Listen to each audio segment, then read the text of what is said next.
vamos a empezar consultándole al doctor Solari precisamente sobre este escándalo, pues, ¿no? Del pitufeo en el MINSA, ¿no? El presidente Castillo pidió la renuncia de Jorge López y él, como es ministro de Salud, ¿no? Indudablemente tiene mucho que comentar. Por ser ministro de Salud, sino como cualquier ciudadano que se escandaliza por qué razón se está haciendo microdepósitos en la cuenta de una persona y con esa plata termina pagando un departamento. Está muy bien el Ministerio Público que haya incautado el inmueble para comenzar. Y bueno, ahora vendrá pues la investigación y se aclarará realmente cuál es el origen y la intención de esos depósitos. Por supuesto que no le vamos a creer nada al ministro, ¿no? Y el presidente, por supuesto, él lo renunció, pero hasta ahora no sale la resolución. Significa que el dueño del ministerio, que es el secretario general del partido del presidente, ya fue y habló con el presidente, ¿cómo lo vas a sacar? ¿Cómo se te ocurre? Espérate que yo consiga una persona. Entonces ha quedado ahí otra mentira más del señor Castillo, ¿no? Como la segunda reforma agraria, como que no subirán los combustibles, etcétera, etcétera. Entonces ya sabemos que la mentira se ha vuelto un hábito. Y en algunos funcionarios el cinismo, no, que va, yo no. Hasta que lo capturen y ahí canta todo, ¿no? Ahora, se ve el Ministerio de Salud, ¿no? Usted lo ha señalado a través de Perú Libre, de Domínguez Cerrón, ¿no? Hemos visto su cuota ahí. Ellos están viendo este ministerio como un motín, ¿cree usted? Como un motín. ¿Pero? Bueno, obviamente, si se lo dan a una persona para que ponga a todos los funcionarios que quiera, así sean ignorantes en la materia, inmediatamente, obviamente, eso es prácticamente declarado en propiedad. Y imagínese usted de esas platas y de esos flujos, cuánto le toca a la gente del partido, ¿no? Entonces, me imagino que qué bueno que se descubrió esto porque el Ministerio Público con toda seguridad llegará a lo último. Y el presidente, bueno, como le digo, una vez nos ha mentido, no, en este momento se va. Sí, pues, pero no dijo que iba a ser en cámara ultra archilenta, una tortuga en cámara lenta. Eso está muy mal, pero ya sabemos que eso pasa en países como el nuestro, donde en el Estado no hay carrera pública.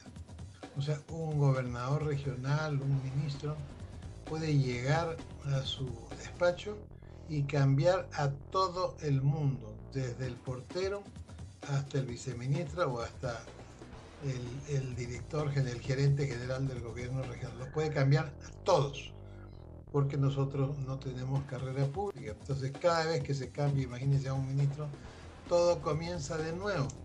Entonces, tenemos un gobierno que de julio del año pasado a octubre de este año tiene 15 meses y en esos 15 meses han cambiado 70 ministros. Es decir, 70 veces han vuelto a comenzar la gestión. Dios mío, eso es como que usted está construyendo su casita y comienza 70 veces a construirla y la derrumba y la vuelve a construir y la derrumba. Por eso es que el país está paralizado, porque si se derrumba ministerios y los vuelve a cambiar, es exactamente como que usted derrumba la primera fila de ladrillos y vuelve a poner y la vuelve a derrumbar. Por eso el país está derrumbándose y está absolutamente paralizado por incapacidad y por inmoralidad. Efectivamente. Doctor Solari, a propósito, el estado de emergencia en el país por la COVID-19, ¿usted cree que ya debería quitarse, ¿no? Ya este decreto debería ser retirado. Ojo, porque aquí hay un tema que tiene que ver precisamente con el control, ¿no? De las compras que se podrían suscitar en este marco de emergencia sanitaria. Bueno, lo que pasa es que en este momento no están habiendo compras masivas y de ultra urgencia en el sector. La emergencia está ahí porque la Organización Mundial de la Salud no ha declarado el término de la pandemia. Uno. Segundo, en China hay un sitio con 1 millón de personas cuarentenadas por el tema de la pandemia. Y ayer o hoy día, temprano, con el cambio de hora, el director general de la Agencia Europea de Medicamentos ha dicho que ellos esperan en lo más pronto posible, quizás noviembre y diciembre, una nueva ola, porque uno, las variantes del virus se están volviendo más vivas en el sentido de que pueden escabullirse de los anticuerpos de las vacunas, es decir, pueden evadir el resultado de haberse vacunado con más facilidad que las anteriores, uno. Y segundo, que las modificaciones del virus o variantes se producen más rápido que con el virus original y con el Delta y los otros virus. Entonces, ante esas circunstancias, los europeos están en alerta máxima y es prudente mantener el tema del estado de emergencia. Yo ahora estuve en varios establecimientos comerciales y yo le diría que una buena cantidad de personas y trabajadores estaban con su mascarilla, ¿no? A pesar de no ser ya obligatorio. ¿Por qué? Porque acabamos hace 2-3 semanas, acabó de fallecer un ex jefe de la Coordinadora de Derechos Humanos de COVID. Y uno se entera todos los días que ha fallecido gente de COVID. Entonces, calman los entusiastas que quieren levantar todo, que la libertad, que no sé cuánto. Mire, cualquier cosa es mejor que morirse. Entonces, si se puede evitar morirse teniendo un exceso de celo, en buena hora. Si aprovechándose de esa cuestión hay compras delictivas, bueno, ya le caerá la parca, tarde o temprano irá preso. Muy bien. Ahora vamos a dejar el tema de salud y, bueno, vamos a hablar de la cultura política nacional, ¿no? Que tiene que ver con la OEA. El presidente solicitó, ¿no?, la activación de la Carta Democrática, estimado el ministro Solari, y esto, según diversos analistas, bueno, pues la OEA le estaría dando una oxígeno, ¿no? Respiración artificial al presidente Castillo para que continúe, digamos, frente del gobierno. ¿Usted piensa lo mismo? ¿O cuál crees que debería ser el desenlace o el escenario? El secretario general de la Organización de los Estados Americanos comparte las ideas de izquierda del señor Castillo, eso es obvio.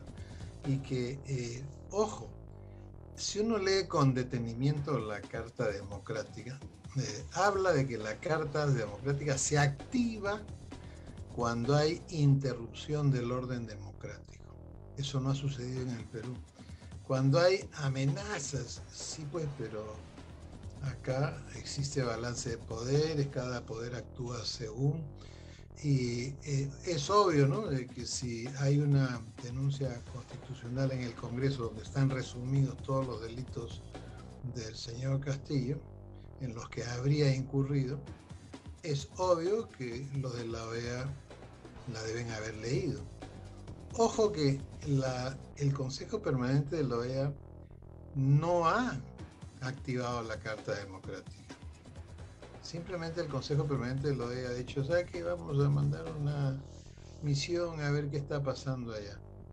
Pero la OEA no ha activado la Carta Democrática, porque la Carta Democrática solo se activa en casos de ruptura del orden democrático. Entonces, a son de que esta visita será para hacer un poco de turismo, pues, y turismo gastronómico, porque ¿qué van a encontrar? Un poder judicial independiente, una Contraloría independiente, un Ministerio Público súper independiente, un Congreso independiente, una Defensoría del Pueblo independiente. Eso es lo que van a encontrar. Entonces, que vengan pues y que coman rico y que todos los países paguen sus almuerzos, su hotel, sus viajes y que se regresen, ¿no? Entonces, ahora fíjense, en el supuesto caso que hubiera una ruptura del orden, ¿no es cierto?, en el Perú, la sanción no es pues para los supuestos causantes, la sanción es para el país. lo sacan al país del Consejo Permanente y a la Asamblea. O sea, la única sanción que existe en la Carta Democrática para un país, en la hipótesis que invente la OEA y su secretario general, que invente que aquí hay algo que de riesgo para la democracia, la sanción es sacar al Perú, suspenderlo del Consejo Permanente y de la Asamblea. O sea, eso es lo que quiere Castillo, que suspendan a nuestro país del Foro Interamericano, porque si no, no tiene sentido.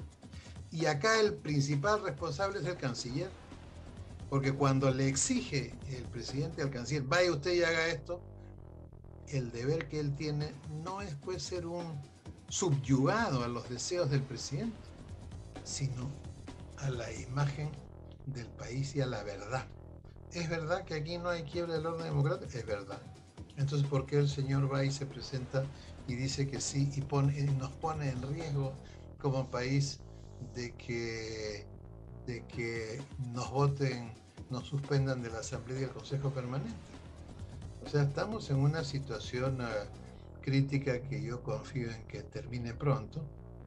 Así que vengan, normal. Dos preguntas finales, estimado doctor Solari. Ahora, a propósito del Poder Judicial, usted acaba de mencionar que hay instituciones aquí en el país independientes, pero hemos escuchado ahí el pronunciamiento de Elvia Barrios, ¿no? Acusando a un integrante del equipo del Ministerio Público, en referencia, bueno, no la quería decir, pero ya sabemos que se trataría de Rafael Velabarra, ¿no? Estos enfrentamientos que se expone en medios de comunicación entre el Poder Judicial y el Ministerio Público ahora, ¿no? Sumado al del Poder Ejecutivo y el Congreso, ¿cómo es observado también, ¿no? Y cómo debe ser analizado? Bueno, lo que pasa es que la presidenta del Poder Judicial sale a defender su sentencia y está equivocada, porque la sentencia de la cuñada del presidente, los que tienen que defenderla son los jueces que han votado a favor y no ella. Hay que recordarle a la presidenta del Poder Judicial que en la Constitución hay un principio jurisdiccional, constitucional. Es decir, el juez saca una sentencia, las sentencias son sujetas a crítica. Es un derecho constitucional, es un principio del sistema jurídico peruano y de la Constitución. Usted, yo, cualquier persona que nos escuche puede salir y puede descuartizar la sentencia. Bueno, saldrá pues los jueces a... Si el fiscal vela que no está en el tema del caso, que él está en la bajada de otra cosa, agarre y dice, esa sentencia está mal por esto y esto.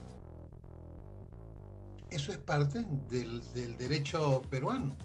No tienen por qué salir de, no, nos están acusando, nos están presionando. ¿Quién está presionando si la sentencia ya está dada? Que salgan los jueces que han votado a favor a defender su sentencia y que salga la jueza que ha votado en contra a decir por qué le parece que no. O acaso la resolución que libera a la cuñada del presidente es una resolución de acuerdo a lo que debe ser una correcta lucha contra la corrupción. ¿Cómo es posible que en esa sentencia se acepte que la investigada diga que su domicilio es Palacio de Gobierno? O sea, el Poder Judicial acepta que el poder político de turno proteja a una persona a la que le está dando comparecencia restringida. De locos. O sea, yo te doy comparecencia restringida, pero ¿sabes qué? Tú anda y anda allá a que te proteja el máximo poder político. ¿Qué le correspondía a esa sala? Rechazar ese domicilio. Fije usted otro domicilio. Oye, el puesto no sé cuántos en el mercado tal, ya pues ese es su domicilio, se acabó, punto. Pero no pues Palacio de Gobierno, o sea, ¿a qué está jugando el Poder Judicial? ¿Cómo es posible que la presidenta del Poder Judicial defienda eso? Ahora, para terminar, estimado doctor Solari, la salida de la crisis. Ya usted lo ha mencionado alguna vez cuando conversamos ya hace varias semanas atrás en otro programa, pero bueno, sigue pensando que esta salida es el adelanto de elecciones, la salida de Pedro Castillo. ¿Cuál es cuál debe ser, digamos, el derrotero para que el país salga de todo esto? Cosas se hacen según como van sucediendo en todo, ¿no es cierto? Usted quiere comerse un arroz con leche en la tarde, bueno, resulta pues que se malogró, no hay cuchara de palo pues, para hacer el arroz, se frustra.